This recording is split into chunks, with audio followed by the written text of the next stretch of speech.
এই তিনটি তত্ত্ব আমাদের প্রত্যেকের জীবনে আছে। কি কি যদি আর একবার বলি, আপনারা একটু ধ্যান দিন। সেটি হলো শোক আছে, মোহ আছে, ভয় আছে। আছে কিনা, স্বীকার করি কিনা আমরা? এবং এই তিনটি বস্তুর সাথেই আমাদের বসবাস, নিত্য নিরন্তর এর সম্মুখীন আমরা হই কিনা। এখন আজকের আলোচনার বিষয় এই তিনটি জিনিসকে কিভাবে জয় করা যায়, দুঃখকে, মোহকে এবং ভয়কে কি করে জয় করা যায় জীবনে, সেই মন্ত্রই আমরা শ্রী ভগবানের দিব্য বাণীর আলোকে মহাজনের ভজন অনুভূতি মহামন্ত্রের দ্বারা জানতে চেষ্টা করব এই তিনটি জিনিস জয় করা যায়।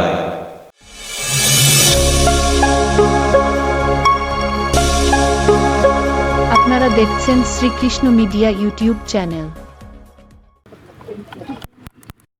এই সংসারে আমাদের সম্মুখে তিনটি জিনিস প্রত্যেকের জীবনে আসে, আছে, থাকবে। সেই তিনটি জিনিস হলো শোক, মোহ, ভয়। আবার বলি, আমাদের প্রত্যেকের জীবনের সম্মুখে সম উপস্থিত হয় এই তিনটি জিনিস।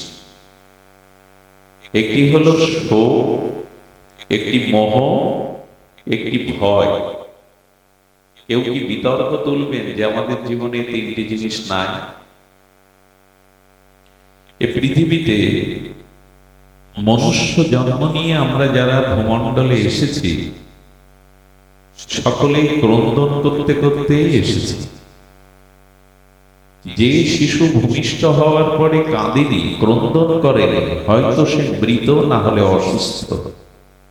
তাকে কাঁদাবার চেষ্টা করা হয়েছে, কারণ আমাদের জীবনে শোক আছে। শোকটা ভূমিষ্ঠ হওয়ার পরে শুরু হয় যখন মাতৃগর্ভে আমার অবস্থান, সেখানে সেই মলমূত্রের দুয়ারে ওই ছোট্ট মায়ের দূষিত জলাশয়ের মধ্যে অসংখ্য কীটকীটের দংশনে দুঃখটা সেখান থেকেই পাচ্ছি আমি।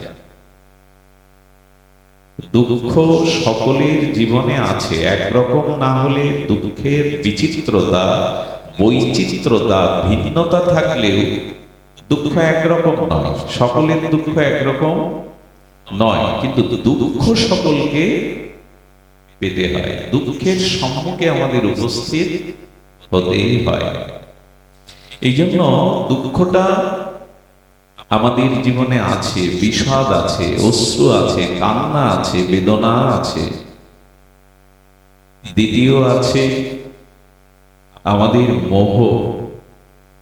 এবং বলা যায় এই দুঃখ এবং আমার জীবনে বিষাদ ক্রন্দনের মূল কারণ হলো মোহ। আচ্ছা, শোক বা বিষাদ, দুঃখ কাকে বলে? দুঃখ শব্দের সরলার্থ হলো সুখের যে সরলার্থ করেছেন গোস্বামীপাদ, সেটি হলো অনুকূল বস্তুর সাক্ষাৎকারকে সুখ বলে। অনুকূল মানে যা আমার প্রিয়, যা আমার প্রার্থিত, যা আমি চাইছি, সেই চাওয়ার বস্তুর সাথে যখন আমার সাক্ষাৎকার হয়, প্রাপ্তি হয়, তার নাম সুখ। যা আমার অভিলষিত, আমি যা চাইছি জীবনে, সেই চাওয়ার বস্তুটার সাথে যখন আমার প্রাপ্তি যোগ ঘটে, যাকে সাক্ষাৎকার বলে, তখন তাকে বলে সুখ। আর যেটা আমি চাইছি না, আমার প্রতিকূল, যেটা আমার প্রার্থিত নয়, প্রার্থনা নয়, আমার অভিলাষ বা ইচ্ছা নয়, সেই প্রতিকূল বস্তুর সাথে সাক্ষাৎকারকে বলে দুঃখ। যা আমি চাই না, তার প্রাপ্তিকে বলে দুঃখ। প্রতিকূল বস্তুর সাক্ষাৎকারকে দুঃখ বলে, আর অনুকূল বস্তুর সাক্ষাৎকারকে বলে। জীবনে যা চাইনি, জীবনে যা চাওয়া নয়, প্রার্থনা নয়, অভিলাষ নয়, সেই বস্তু যখন আমার জীবনে নেমে আসে তখনই তার নাম দুঃখ। আর এই দুঃখের মূল কারণ গীতায় ভগবান বলছেন এই সার্বভৌম শাস্ত্রে মোহ। মোহ কাকে বলে? মোহ শব্দের অর্থ হলো যে বস্তুর যে স্বরূপ, বস্তুর যে স্বরূপ যথাযথ রূপ যখন সেরূপ না দেখে, বস্তুর স্বরূপ তত্ত্বকে না দেখে যখন বস্তুকে অন্য রূপে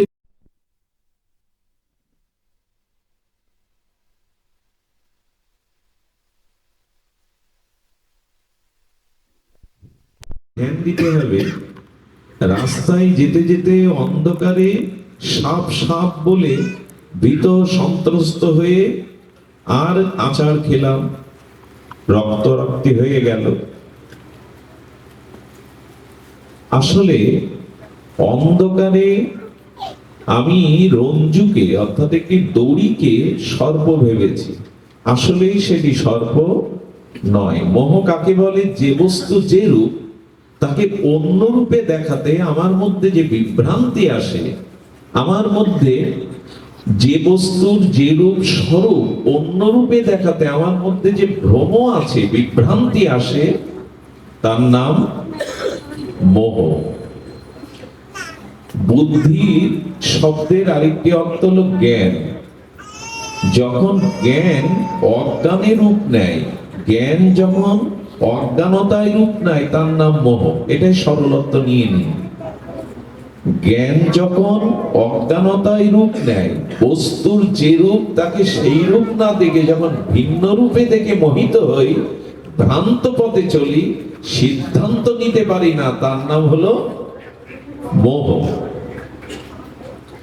এখন অর্জুনের মোহ হলো যুদ্ধক্ষেত্রে দাঁড়িয়ে অর্জুন বিষাদগ্রস্ত হয়ে গান্ডীব ত্যাগ করে বলছেন, ধৃতরাষ্ট্রের পুত্ররা যদি আমাকে মেরেও ফেলে, বধ করে, তাও আমার জন্য সুখের, কিন্তু আমি ওদের বিরুদ্ধে অস্ত্র ধরতে অর্জুনের মতো ক্ষত্রিয় বীরের এ কথা মানায়, ওরা আমাকে মারুক তাতে আমার সুখ।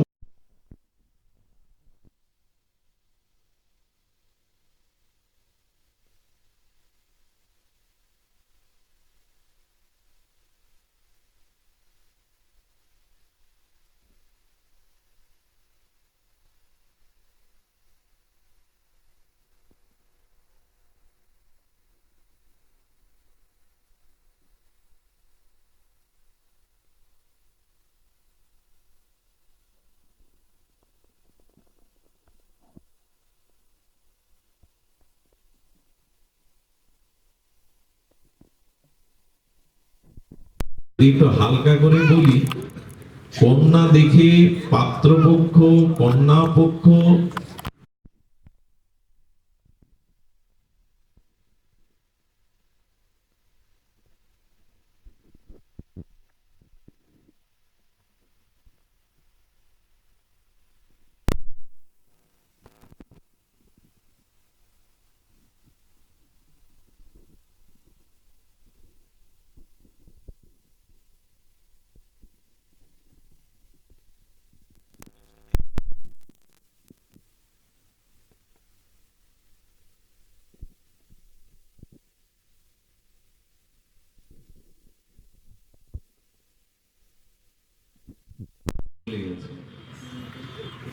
অর্জুন তার কর্তব্য ভুলে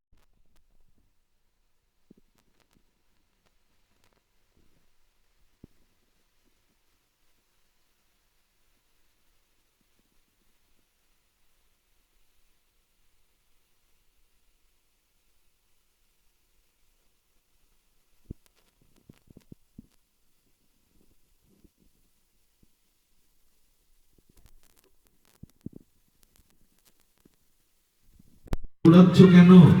বলে ওইখানে সাপ পড়ে আছে বিষধর। বললেন আমার কাছে আলো আছে, আমি জানি ওটা সাপ না, ওটা রঞ্জু। তখন এই মোহগ্রস্ত ব্যক্তি কি বলে জানে? চোখ একা তোমার আছে, আমার নেই। যে ব্যক্তি আলোর দ্বারা দেখেছে ওটা রঞ্জু, ওটা সাপ না, সে ব্যক্তি যদি মোহগ্রস্ত ব্যক্তিকে এও বলে যে আমি দেখে এসছি আলো জ্বালিয়ে, ওটা সর্প নয়, ওটা রঞ্জু, দড়ি। কি বলে জানেন মোহগ্রস্ত ব্যক্তি? চোখ তোমার আছে, আমার নেই না, আমি ভুল দেখলাম, আসলে তুমি হিংসু, আমার ক্ষতি করবে বলে ওটা দড়ি ভেবে ওখানে পাঠাচ্ছ যাতে সবল মারে। তো মোহগ্রস্ত ব্যক্তিকে উপদেশ দিতে যাবেন, জ্ঞান দিতে যাবেন, ঠিক মোহগ্রস্ত ব্যক্তি ওই কথা বলল যে না তুমি ভুল বলছো। শ্রীকৃষ্ণের এক বাক্যেই যদি অর্জুন মেনে নিত, 700 শ্লোক গীতা সৃষ্টির প্রয়োজন হতো? প্রয়োজন হতো না। এই জন্য গোবিন্দ বলছেন আমাদের জীবনে মোহ আছে, আমরা যথাযথ সময়ে সিদ্ধান্ত নিতে পারি না। যে সিদ্ধান্ত আমার করণীয়, আমার কর্তব্য, আমার জীবনকে সফল করবে, জীবনকে বিজয়ী করবে, জীবনে আত্মকল্যাণ হবে, অত্যন্তিক মঙ্গল হবে, এই সিদ্ধান্ত নিতে পারছি না, কারণ আমি মোহগ্রস্ত। তৃতীয়টা হলো আমাদের ভয় আছে। এমন কেউ আছেন যে আপনারা এখানে নির্ভয়তা, এমন ব্যক্তি আছেন যে জীবনে কোনো ভয় নেই আপনার? আমরা কেউ নির্ভয় নই, অন্তত মৃত্যু ভয়টা থাকলেও তো আছে। আচ্ছা, ভয় আমাকে কে দেয়?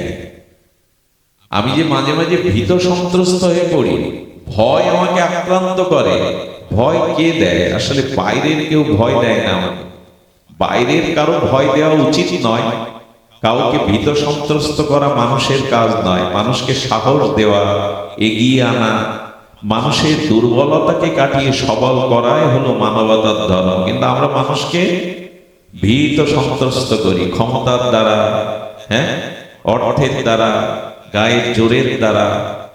মানুষকে ভীত করা উচিত নয়, যা আমরা করি। তো এখন ভয় আমাদের ভেতর থেকেই আসে।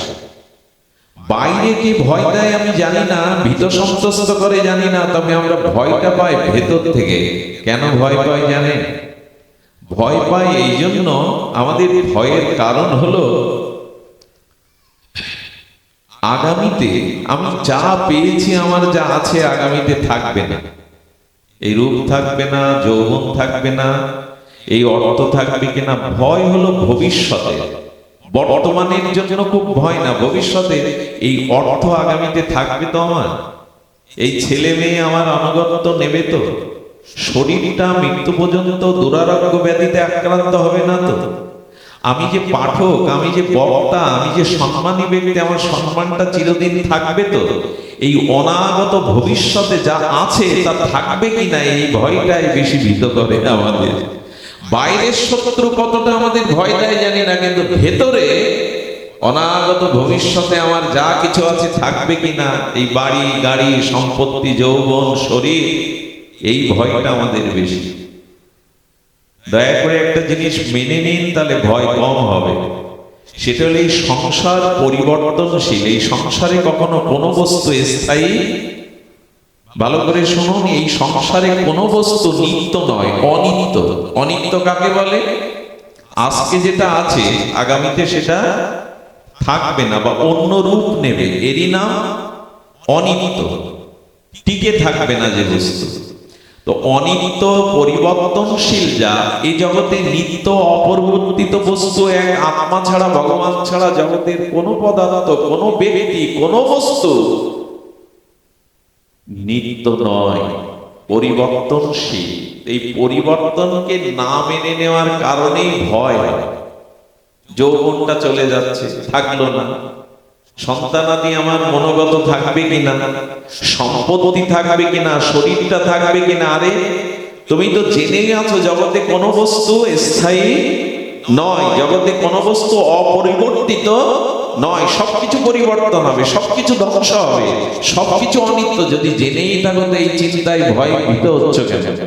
থাকবে না তো কিছু, সবকিছু তো পরিবর্তন হবে। এই মেনে না নেওয়ার দরুন ভয়টা বেশি আসে।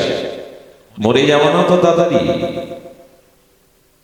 এই যে ভয়, এই তিনটি তত্ত্ব আমাদের প্রত্যেকের জীবনে আছে। কি কি যদি আর একবার বলি, আপনারা একটু ধ্যান দিন। সেটি হলো শোক আছে, মোহ আছে, ভয় আছে, আছে কিনা, স্বীকার করি কিনা আমরা?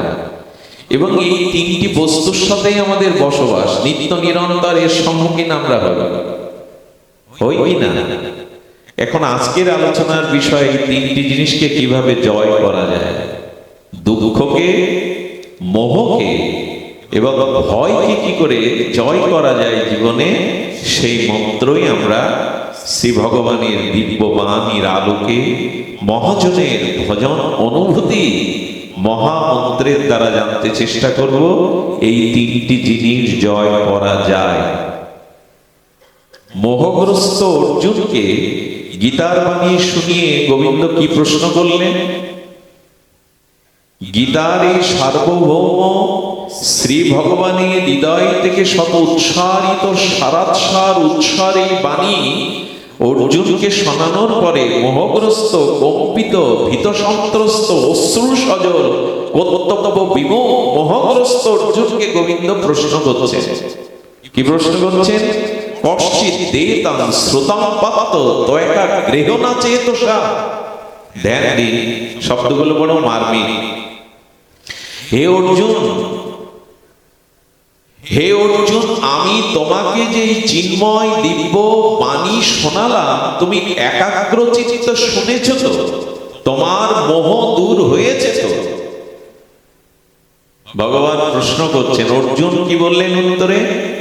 নষ্ট মহস্মৃতি লব্ধা। এই দেখুন কি অপূর্ব উত্তর দিচ্ছেন। অর্জুন বললেন, হ্যাঁ কৃষ্ণ, হে যাদব, হে সখে, হে মধুসূদন, হে অনাদিরাদি সর্বকারণের কারণ, হে অচিন্তনীয়, হে প্রভু,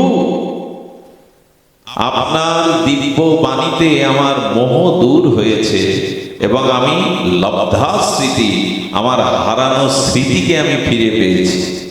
তার মানে ভগবানের বাণীর মধ্যে এমন কিছু দিব্য চেতনা আছে যা শ্রবণ করলে আমাদের মোহ, ভয়, শোক দূর হতে পারে। আপনাদের প্রশ্ন যাচ্ছে না মনে? মঙ্গলজি, আমরা অনেক দিন থেকেই সাধুমুখে হরিকথা শুনছি, পালা কীর্তন শুনছি, নাম যজ্ঞ শুনছি, কবিগান শুনছি, ভগবানের বাণী তো শুনছি, কিন্তু আমাদের এই তিনটে ব্যতীত গেল না।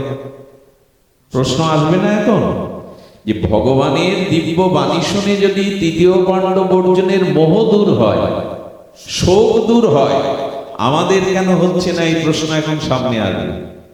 আমি যাদের দেখছি মুখগুলো অনেকের চেনা, আপনারা এক দুই দিন না, বহুদিন ধরে হরিকথা শুনছেন, ভাগবতে যাচ্ছেন, দীক্ষাও নিয়েছেন, তীর্থ পর্যটনও করেন, দান ধ্যান বিন্দু আকারেও করেন, অল্প করেও করেন, কিন্তু মোহ, শোক, তাপ যাচ্ছে না কেন? এই প্রশ্নের উত্তর এখন আমাদের দিতে হবে।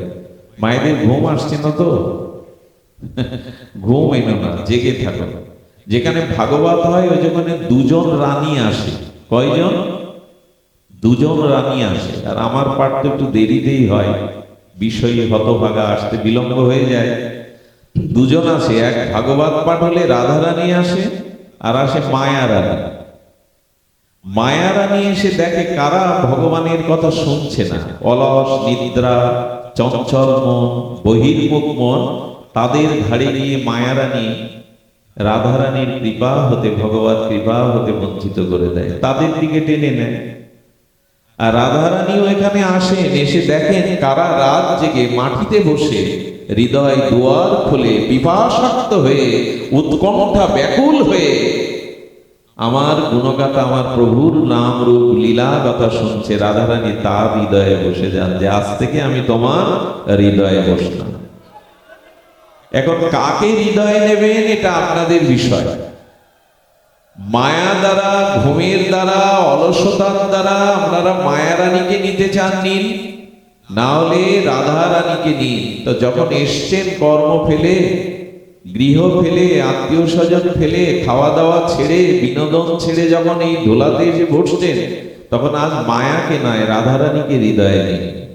সেটা নিতে গেলে কেন হচ্ছে না পাঠ শুনে আমাদের মোহদূর? অর্জুন গীতা শুনেছিলেন একবার, আমরা কয়বার? সংখ্যা বলতে পারবেন যে আজ পর্যন্ত গীতা কতবার পড়েছেন, কতবার শুনেছেন? কিন্তু মোহ দূর হচ্ছে না কেন? স্মৃতি ফিরে আসছে না কেন? এর কারণ বলি, তিনটি জায়গায় গেলে মনের যে গতি হয়, মনের যে স্থিতি হয়, মনের যে প্রকৃতি হয়, যদি সর্বসময় মনের ওই প্রকৃতি স্থিতি রাখতে পারেন তাহলে আপনার মোহ শোক ভয় দূর হবে। তিনটি কোন জায়গায়? যখন সপ্তাহে অন্ত্যেষ্টিক্রিয়ায় মানুষ মারা গেলে যখন শেষকৃত্য বা সপ্তাহে শ্মশানে যাবেন, তো প্রিয়জন নিজজন যখন চিতাতে মুখাগ্নিতে দাও দাও করে তার দেহটি জ্বলবে, ওই চিতার দিকে তাকিয়ে মনের যে অবস্থাটা ওই সময় হয়, এই একটি সময়।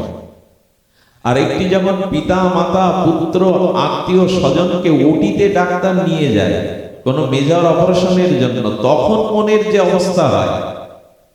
আর ভাগবতের দূরদূরান্ত থেকে এসে এখানে বসে শ্রদ্ধালু বিশ্বাসী এবং পিপাসাক্ত উৎকণ্ঠা বুকে নিয়ে যারা হরিকথা শুনছে, তাদের মনের এখন যে অবস্থা, এই তিন জায়গার মনের অবস্থা একত্রিত করে যদি সর্বসময় মনটা ওইরকম থাকে, তবে শোক মোহ ভয় দূর হবেই হবে। কিন্তু থাকে না। থাকে কি? শ্মশানে দাও দাও করে চিতার দিকে তাকালে মনের যে অবস্থা, বাড়ি আসলে আর থাকে কি? দোকানে গেলে অফিসে গেলে থাকে? বলে থাকে না। আচ্ছা, যখন ওটিতে নিয়ে যায় পিতামাতা আত্মীয় স্বজনকে, ডাক্তার ওটিতে নিয়ে যায়, ঈশ্বরকে ডাকুন, সব তার হাতে এরকম সংকেত দেয়, তখন আপনার যে মনের অবস্থা হয়, এই অবস্থা থাকে তো? সব সময় থাকে না। আরে এখন যারা হরিকথা শুনছেন, অলসতা ত্যাগ করে আর হরিকথা মুখী হয়ে আনন্দ আস্বাদন করছেন, এখন আমাদের মনের, এখন মনে সংসার নেই, দুশ্চিন্তা নেই, কামের চিন্তা নেই, ব্যবসা বাণিজ্যের চিন্তা নেই, এখন মনের যে স্থিতি, এই স্থিতিটা যদি সবসময় বিরাজ করে, তবে জানবেন আমি এপার পার হয়ে গেলেন, এ ভব সংসার পার হয়ে গেলেন। থাকে না কেন? রাখতে পারি না কেন? গোবিন্দ তো বারবার বলেছেন, মনটা আমাকে দাও, মনমনা ভব। সময়ের মূল্যায়ন করো, কোন সময় অসৎ চিন্তা করো না, কোন সময় পরের ক্ষতির চিন্তা। এসব কথা কে না জানে? এখানে ছোট বাচ্চাও জানে এসব কথা। কিন্তু আমাদের মনের স্থিতি থাকে না কেন, সেটাও শোনো। আচ্ছা, এই তিন জায়গাতে সবার কি মনের অবস্থা এক হয়? খুব সুন্দর একটি কথা, জানলে আনন্দ পাবে। অনেক শ্মশান আছে, আমি ইন্ডিয়াতে দেখেছি, মানে লাশের সারি আসে, সারাদিন পুড়তে থাকে। কেওড়াতলা মহাশ্মশান, এরকম কিছু শ্মশান, মহানগরী তো ব্যস্ততম এলাকা, সবসময় লাশের ভিড় থাকে, সিরিয়াল দিতে হয়। ওইখানে কিছু লোক কাঠ বিক্রি করে। সবাই আর কাঠ কম পড়ে যায়, সবাই তো আর কাঠ আনতে পারে না। এখন শ্মশানে যিনি রাত দিন চিতাতে কাঠ বিক্রি করেন, শ্মশানের চিতাতে কেউ পড়লে আমাদের যে মনের দশা হয়, কাঠ বিক্রেতার তাই হয় তো শ্মশানে থেকে? বরঞ্চ উল্টো হয়, লাশ কত আসবে আর আমার কাঠ কত। তাহলে শ্মশানের চিতা থেকে একজনের মনের স্থিতি হচ্ছে, কিন্তু আর একজনের হচ্ছে না। আচ্ছা, ডাক্তারের অটিতে রোগীকে নিয়ে গেলে আমার মনের যে অবস্থাটা হয়, ডাক্তারের হয়তো ওইটা মরল কি বাঁচলো, যা হয়, উনি তো কর্তব্য করতে গেছে, ওনার কি ওই মায়া মনের স্থিতি হয়? একই ক্ষেত্রে একই অবস্থায় দুইজনের দুটো মনের অবস্থা। আর ভাগবতে এলেও কি সবার মনের উত্তম শ্রোতার মতো দশা হয়? তার মানে এই জায়গাগুলো পেয়েও আমরা মঙ্গল ঘরে তুলতে, ফসল ঘরে তুলতে পারি না। এই জন্য অনুরোধ করব, মনের গতিটাকে ফিরান। এই পৃথিবীতে আপনার শত্রু কেউ নেই, আপনার পতনের কারণ অন্য কেউ না, আপনার মনই আপনার উদ্ধারের কারণ, পতনের কারণ। আপনার মন আপনাকে মুক্ত করতে পারে, আবার বন্ধন করতে পারে। এই জন্য মনের গতিটাকে ফেরানোর বাণী গীতায় বারবার বলা হয়েছে, মদ চিত্ত মদগত প্রাণা এবং মনমনা ভব। গোবিন্দ বলছেন মনের গতিটা ফিরাও, এটা এমনি এমনি ফিরবে না, এটা ফিরবে ভগবত চেতনার দ্বারা। দেখুন, আমি শোকটাকে দিয়ে শুরু করি। শোক কাকে বলেছিলাম? যেটা আমার চাওয়া নয়, প্রতিকূল সেই বস্তু যখন আমার জীবনে এসে যায় তার নাম হলো শোক। আপনি কেন চাইতে যাবেন যে এই বস্তুগুলো আমার জীবনে আসুক? যখনই আপনি এই চাওয়ার সংখ্যা বাড়াবেন আর না পাবেন, তখনই আপনার জীবনে দুঃখ আসবে। গোবিন্দ বললেন, হাজারটা চাইতে গিয়ে দুঃখকে ডেকে আনো না, একটিকে চাও, একজনকে চাও, যাকে পেলে সব পাওয়া হবে। সংসারের কিছু না চেয়ে আমাকে চাও, আমার চরণকে চাও, ভক্তিকে চাও, তাহলে সব জুটবে। বহু কিছু চাইতে গেলেই পাবে না, কারণ তোমার কর্মফলে যা আছে তুমি তাই পাবে। এই জগতে সবাই সবকিছু আশা করলেও পায় না। তো এই জন্য ভগবান বলছেন, আমাকে চাও, সব পাবে। যদি আমাকে না চাও, তাহলে দুঃখ তোমার জীবন থেকে। তার একটা কারণ বলি। আচ্ছা, এখন তো রাত্রি, তাই না বাবা? এখন যদি ঘটনাক্রমে অলৌকিক ভাবে হবে না, তবু যদি হয়, যদি ধরে নি 100টা পূর্ণ চাঁদ ওঠে আকাশে, কয়টা হবে না? কখনো স্বপ্নেও হবে না। কিন্তু যদি ধরে নি 100টা চন্দ্রের উদয় হয়, পূর্ণিমার চাঁদ, আর পৃথিবীর সমস্ত জঙ্গলগুলোতে আগুন লাগিয়ে দিন, বড় বড় পর্বতগুলোতেও আগুন জ্বালিয়ে দিন, এত কিছুর পরেও একে রাত বলবেন না দিন বলবেন? কথা বলতে হবে আপনাদের। দিনের সংজ্ঞা বলা যাবে তো? 100টা চাঁদ উঠলে, সমস্ত পর্বতগুলোতে আগুন জ্বালিয়ে দিলে, বৈদ্যুতিক বাল্ব যত আছে পৃথিবীতে আগুন জ্বালিয়ে দিলে, তার সংজ্ঞা দিন হবে না রাত হবে? অন্ধকার পুরোপুরি যাবে? যাবে না।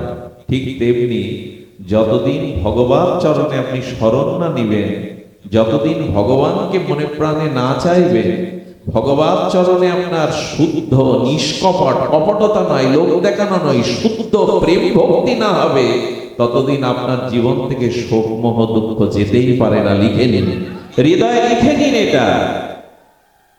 আচ্ছা, 100টা চাঁদের দরকার নাই, সমস্ত পর্বতে আগুন জ্বালাবার দরকার নাই, পৃথিবীতে সমস্ত বৈদ্যুতিক আলো জ্বালাবার দরকার নেই। ভোরে সূর্য উঠুক, কি হবে তাতে? রাত আর থাকবে? পোকামাকড় আর থাকবে? রাতেই তো পোকামাকড়ের সংখ্যা বাইরে প্রকাশ হয়, সূর্য উঠলে আর নাই। আমার বলবার ইচ্ছা হলো, সূর্য উদয় হলেই কেবল দিন হয়। রাতে যতই চন্দ্র উঠুক, শত শত আগুন জ্বালান পর্বতে, শত বৈদ্যুতিক বাল্ব জ্বালান, ওটা রাতই বলবে, আধারই থাকবে। সূর্য উদয় না পর্যন্ত দিনের শুরু। তো যতদিন ভগবান চরণে প্রেম ভক্তি না হবে, গোবিন্দকে না চাইবেন, ভগবান চরণে আশ্রয় না নিবেন, ততদিন শোক মোহ ভয় যেতেই পারে না। এটাই সিদ্ধান্ত, এটাই সিদ্ধান্ত। এই জন্য ভগবানকেই চান, হৃদয়ে তার স্মৃতিকে বুকে নিয়ে জাগিয়ে রাখুন। শিশু তো কাঁদবে, ক্ষুধার্ত শিশু, কিন্তু ক্ষুধার্ত দুগ্ধপোষ্য শিশু যখন মায়ের কোলে মায়ের স্তন একবার মুখে পান করতে থাকে, শিশুর আর ভয় থাকে? অন্য মায়ের কোলে উঠলে তার কান্না থামবে না, কিন্তু যখনই সে মায়ের কোলে এলো, তখনই তার ক্রন্দন থেমে গেল। যতদিন ভগবান চরণে আশ্রয় না হচ্ছে, যতদিন শ্রী ভগবান চরণে আমাদের সমর্পণ না আসছে, ততদিন আমাদের জীবনের দুঃখ, শোক, ভয়, মোহ যাবে না। এই জন্য পদকর্তা বলে দিয়েছেন, ভজ হরি মন শ্রীনন্দের নন্দন অভয় চরণার বিন্দরে। অভয় চরণার বিন্দের শরণ নিন।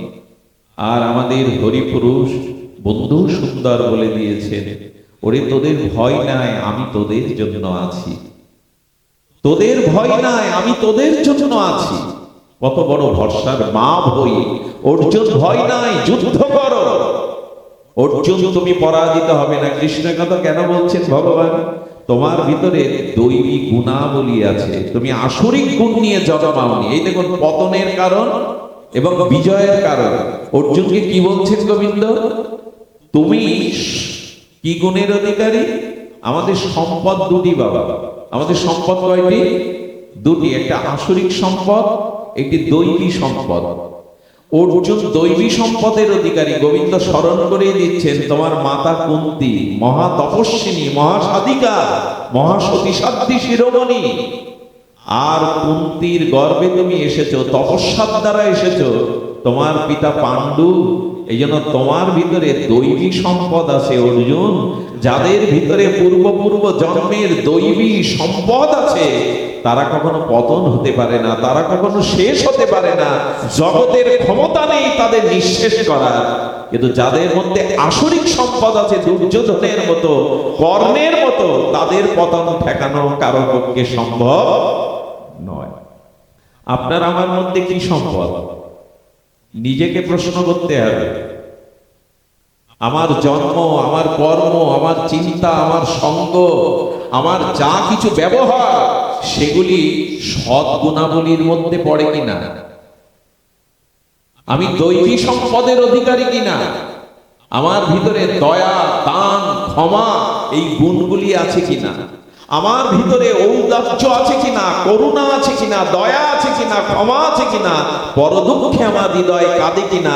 আপনি আমি কি এই দৈবী সম্পদের অধিকারী? গোবিন্দ বললেন, যদি দৈবী সম্পদের অধিকারী হও, তোমার পতন নেই অর্জুন, তুমি ভেবো না। কত বড় ভরসার কথা! ভয় কখন আসে? অন্যায়কারী বেশি ভয় পায়, অপরাধ করলেই সে বেশি ভয় পায়। আমাদের জীবনে দৈবী সম্পদ কম, আসরিক সম্পদ বেশি। এই জন্য ভয় আমাদের ছাড়ে না। এই জন্য দয়া করে তিল তিল করে, বিন্দু বিন্দুতে যেমন সিন্ধু রচনা হয়, তেমনি তিল তিল করে দৈবী সম্পদটা হৃদয়ে ধারণ করুন, তাহলে আর পতন হবে না। আমাদের আজ দৈবী সম্পদের অভাব। পরদুঃখে আমাদের চোখে জল আসে না, আনন্দ আসে। হ্যাঁ, দয়া, ক্ষমা, লজ্জা আমাদের মধ্যে কই? আর লজ্জা পাই আমরা? অন্যায় অপকর্ম করে মুখ উঁচু করে চলি, সমাজ বিঘাতক কাজ করে সমাজে মাথা উঁচু করে চলি। কোথায় লজ্জা? কোথায় পাপ কাজে ঘৃণা? কোথায় আমার মধ্যে দয়া? কোথায় ক্ষমা, যে আমি জীবনে জয়ী হব? এই জন্য দৈবী সম্পদের অধিকারী যারা, কথাগুলি বড় মর্মস্পর্শী কথা, হৃদয় দিয়ে এটা অনুভবের কথা, যে আমার ভিতরে দৈবী সম্পদ যদি থাকে তবে আমি জয়ী হতে পারবো। গোবিন্দ নিজেই বলছেন। এই জন্য গোবিন্দ বললেন, অনার্য জুষ্টম অনাস্থাম অকৃতি করম অর্জুন। ভগবান যেন অর্জুনকে সামনে রেখে আমাদের বললেন, কেন অনার্যোচিত তোমার ভিতরে এই স্বভাব এলো? দ্বিতীয় অধ্যায় সাংখ্যযোগের দ্বিতীয় শ্লোকটি দয়া করে আজ অথবা কাল একবার করে একটু দেখবেন। দ্বিতীয় শ্লোকটি, ক্লৈমাং মাসমোগমপাত্ত নৈনত পর্যুদ্যতে ক্ষুদ্র হৃদয়ং দর্বল্যং তেক্ততিষ্ঠ পরম তপ। গোবিন্দ বলছেন, অর্জুন, এই ক্ষুদ্র হৃদয়ে দুর্বলতা ত্যাগ করো, ক্ষুদ্র হৃদয়ে দুর্বলতা ত্যাগ করো, তেক্ততিষ্ঠ পরম তপ। তুমি উঠে দাঁড়াও, কর্তব্য কর্ম করো। এই বাণী মহাবাণী তোমার ভিতরে অনর্যোচিত। এই ভীতি কেন এলো? মোহ কেন এলো? কলৈবং মাসমোগমপাত্ত নৈনত পর্যুততে ক্ষুদ্র হৃদয়ং দর্বল্যং ত্যক্ততিষ্ঠ পরম তপ। হৃদয়টাকে বিস্তার করো, হৃদয়টাকে বড় করো। ক্ষুদ্র হৃদয় থাকলে পতন হবে, ধ্বংস হবে, কর্তব্যে মোহ আসবে। তুমি হৃদয়টা বড় করো। আমাদের হৃদয় বড় তো? আমাদের হৃদয় বড় তো? বড়তে দোষ হয় না। আপনার পানীয় জলের গ্লাসে যদি খড়কুটো পড়ে, ধুলি ময়লা পড়ে, আপনি ওটা খাবেন না। কিন্তু যে গঙ্গায় লাট ভেসে যাচ্ছে, মলমূত্র ভেসে যাচ্ছে, মাছ ভেসে যাচ্ছে, সেই গঙ্গা জল আপনি পান করেন, কারণ বড় হৃদয়ে দোষ স্থায়ী হয় না।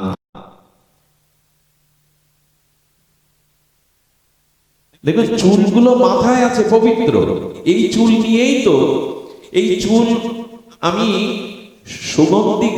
সুগন্ধি তৈল কেশ বিন্যাস করছি, কিন্তু এই চুলটা আমারই চুল, খেতে খেতে যদি অন্যের মধ্যে সবজির মধ্যে পড়ে যায়, ঘৃণা আসবে কিনা? কই মাথায় থাকতে তো ঘৃণা আসছিল না, ঘৃণা আসছিল কি? তো কেন এটি মাথায় থাকলে দোষ নয়, অপবিত্র নয়, ভোগের থালায় পড়লে ওটা আর ভগবানকে লাগানো যাবে? আপনি খাবেন কি যদি অন্যের মধ্যেই মাথার চুল খসে একটা ওর মধ্যে মিশে যায়? বলে বড় জায়গায় থাকলে না, বড়তে থাকলে দোষ হয় না, ক্ষুদ্রতে আসলে, যেমন রান্নাঘরের ধোঁয়াগুলো ওই প্রকোষ্ঠে আটকে গেলে ঝুলকালি হয়, হয় কিনা? কিন্তু যদি পাইপ দিয়ে আকাশে উড়িয়ে দেন ধোঁয়াগুলো, ঝুলকালি হবে আকাশে? মেঘ হবে, মেঘ থেকে পরিশন হবে, ধরিত্রী শীতল হবে, মৃত বৃক্ষগুলো উজ্জীবিত হবে। আমি বলতে চাইছি হৃদয়টা বড় করুন। আমি বলতে চাইছি না, গীতা বলতে চাইছে কি? ক্ষুদ্র হৃদয়ন্দর বললাম ত্যক্তোত্তিষ্ঠ পরম তব অর্জুন। এই ক্ষুদ্র হৃদয়ের দুর্বলতা ত্যাগ করো, হৃদয়কে বড় করো। আমাদের হৃদয় আর বড় হয়েছে।